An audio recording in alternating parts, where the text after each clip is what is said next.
शहर से दूर एक बड़े महलनुमा घर में रहने वाला एक बहुत अमीर लेकिन अकेला इंसान था, रामलाल। उसके पास सब कुछ था, गाड़ियाँ, बंगला, इतने पैसे कि 7 पीढ़ियां भी खा ले। पर उसकी एक ही कमी थी, वह बहुत अकेला था। रामलाल का बेटा और बहू दोनों की एक दुर्घटना में मौत हो चुकी थी। घर में सिर्फ उसके 2 छोटे पोते पोती थे, रिया और रोहन। वे अभी छोटे थे, लेकिन उनकी बातें रामलाल के दिल को छू जाती थीं। एक दिन बारिश हो रही थी और बिजली गई थी। बच्चे रो रहे थे। रामलाल बच्चों को चुप कराने पहुंचा। डरो मत, मैं हूं ना। तभी पोते ने बोला, दादाजी, आज कोई बढ़िया कहानी सुनाओ जिसको सुनकर डर गायब हो जाए। रामलाल ने बताना शुरू किया।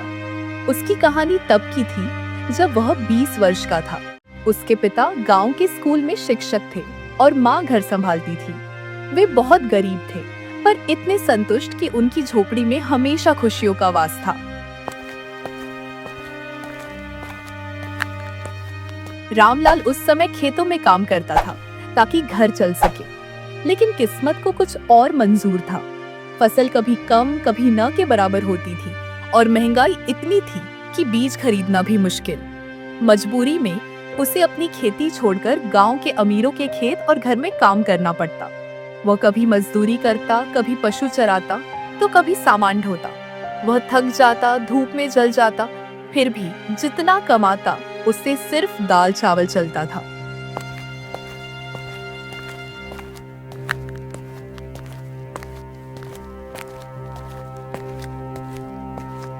बेटा, अब तुम युवा हो गए हो, घर की आर्थिक स्थिति ठीक नहीं है, तुम्हें शहर जाकर काम ढूंढना होगा। यहाँ काम करने से हमारी स्थिति सही नहीं होगी। जैसी आपकी आज्ञा पिताजी। सुबह होते ही मैं शहर की ओर निकल जाऊंगा। बस एक बात याद रखना बेटा, चाहे कितनी भी मुश्किलें आए, ईमानदारी का रास्ता कभी मत छोड़ना। ईमानदार आदमी को भगवान कभी भूखा नहीं रखते। उसने माँ के चरण छुए। रामलाल का मन नहीं कर रहा था, परंतु घर की स्थिति देखकर वह तैयार हो गया। शहर पहुंचते ही रामलाल हैरान रह गया। ऊंची ऊंची इमारतें, भीड़ भाड़ और चमचमाती गाड़ियां, उसने ऐसा कभी नहीं देखा था। वह कई दिनों तक काम की तलाश में भटकता रहा। पैसे खत्म हो गए और भूख से उसका बुरा हाल था। एक दिन वह एक बड़ी कंपनी के सामने खड़ा था, जहां क्लर्क की आवश्यकता का बोर्ड लगा था। अंदर जाते ही उसे एक कठोर दिखने वाले व्यक्ति श्री वर्मा के सामने खड़ा किया गया। तुम्हारा नाम? रामलाल सर। अच्छा, तुम्हें कल से काम पर रखा जाता है। तनख्वाह 5,000 रुपए महीना। कल सुबह 9 बजे आ जाना। धन्यवाद सर। रामलाल की आंखों में खुशी के आंसू आ गए जब उसे नौकरी मिल गई। उसने श्री वर्मा को धन्यवाद दिया और एक सस्ती सी कोठरी किराए पर लेकर काम शुरू कर दिया। उसे कंपनी के खातों का काम दिया गया। वह बड़ी मेहनत से काम करता और देर तक ऑफिस में बैठा रहता। एक शाम जब सब कर्मचारी चले गए थे, रामलाल की नजर फर्श पर पड़े एक बटुए पर पड़ी। उसने उठाकर देखा तो उसमें 50,000 रुपए के नोट और कुछ जरूरी दस्तावेज थे। रामलाल के मन में पहला ख्याल आया कि इस पैसे से वह अपने माता पिता के लिए अच्छे कपड़े और घर की मरम्मत करवा सकता है। पर तुरंत ही उसे माँ की सीख याद आई। अगले दिन सुबह उसने बटुआ श्री वर्मा को सौंप दिया। पता चला कि वह बटुआ कंपनी के मालिक श्री गोयल का था, जो शाम को ऑफिस आए थे। तुमने ये बटुआ कैसे मिला? तुम्हें पता है इसमें 50,000 रुपए थे। तुम गरीब लड़के हो, तुम इस पैसे का इस्तेमाल कर सकते थे, किसी को पता भी नहीं चलता। सर, पैसा मेरा नहीं था। मेरे माता पिता ने मुझे ईमानदारी सिखाई है। गलत तरीके से मिला पैसा कभी सुख नहीं देता। तुम्हारी ईमानदारी की तारीफ है।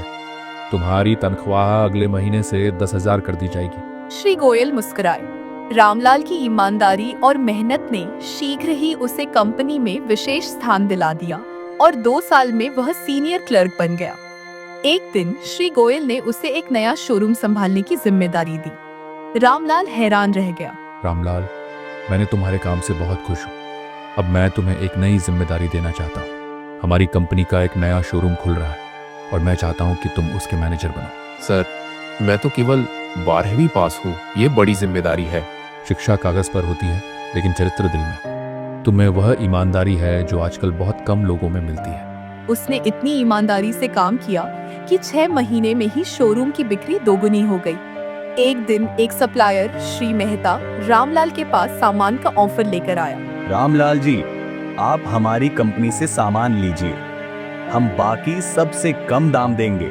रामलाल ने सैंपल चेक किए, दाम कम थे, पर जब उसने क्वालिटी चेक की तो पाया कि सामान मानक से नीचे का है। मुझे माफ करें श्री मेहता, हम इस क्वालिटी का सामान नहीं ले सकते। रामलाल जी, आप हमारा सामान ले लीजिए, हम आपको हर ऑर्डर पर 10% कमीशन देंगे, कोई पता नहीं चलेगा। श्री मेहता, मैं धोखा देकर पैसा कमाना नहीं चाहता। कंपनी ने मुझ पर विश्वास किया है और मैं उस विश्वास को कभी नहीं तोड़ सकता। और उसने ऑफर ठुकरा दिया। रामलाल ने यह बात श्री गोयल को बता दी, जिन्होंने उसकी सराहना की। 5 साल बीत गए। रामलाल अब कंपनी के प्रोजेक्ट मैनेजर के पद पर था। उसने अपने माता पिता को गांव से शहर बुला लिया था और एक छोटा सा घर खरीदा था। बेटा, तुम तो एक बड़े आदमी बन गए हो, इसी तरह फलते फूलते रहो। अगले ही दिन कंपनी को सरकार के लिए 10,000 कंप्यूटर सप्लाई करने का एक बड़ा प्रोजेक्ट मिला, जो रामलाल की देखरेख में था। बोली लगाने की प्रक्रिया के दौरान एक प्रतिस्पर्धी कंपनी के मालिक श्री खन्ना रामलाल से मिले। रामलाल जी, आप हमारी कंपनी को यह प्रोजेक्ट दिलवा दीजिए, हम आपको 30 लाख रुपए देंगे। यह गलत है। बोली प्रक्रिया पारदर्शी होगी, जिसकी क्वालिटी अच्छी और दाम कम होगा उसे ही प्रोजेक्ट मिलेगा। अगर तुमने हमारी बात नहीं मानी तो तुम्हें पछताना पड़ेगा। मैं सही काम कर रहा हूँ, मुझे किसी से डर नहीं लगता। कुछ दिन बाद रामलाल के खिलाफ रिश्वत लेने की एक झूठी शिकायत कंपनी के बोर्ड तक पहुंची। बोर्ड ने तुरंत उसे निलंबित कर दिया। यह रामलाल के लिए बहुत बड़ा झटका था और उसके माता पिता चिंतित हो गए। श्री गोयल ने एक जांच कमेटी बनाई। 2 हफ्ते की गहन जांच के बाद पता चला कि शिकायत श्री खन्ना ने करवाई थी। रामलाल की बहाली हुई और वह जनरल मैनेजर बन गए। कुछ समय बाद श्री गोयल बीमार पड़े और उन्हें किडनी ट्रांसप्लांट की जरूरत पड़ी। उनके बेटे विदेश में थे। रामलाल ने उनकी देखभाल की जिम्मेदारी ली और पता लगाया कि उसकी किडनी मेल खाती है। बिना एक पल सोचे उसने अपनी एक किडनी दान करने का फैसला किया। श्री गोयल ने इनकार किया, लेकिन रामलाल नहीं माना। ऑपरेशन सफल रहा और श्री गोयल ठीक हो गए। डिस्चार्ज होने के बाद श्री गोयल ने एक बोर्ड मीटिंग बुलाई और घोषणा की कि वे रामलाल को कंपनी का सीईओ बना रहे हैं। रामलाल हैरान रह गया। सीईओ बनने के बाद उसने अपनी ईमानदारी से कंपनी को नई ऊंचाइयों पर पहुंचाया। उसने अपने गांव में एक स्कूल और अस्पताल बनवाया और गरीब बच्चों की शिक्षा के लिए छात्रवृत्ति शुरू की। उसने हमेशा कहा, ईमानदारी से बड़ा कोई नहीं।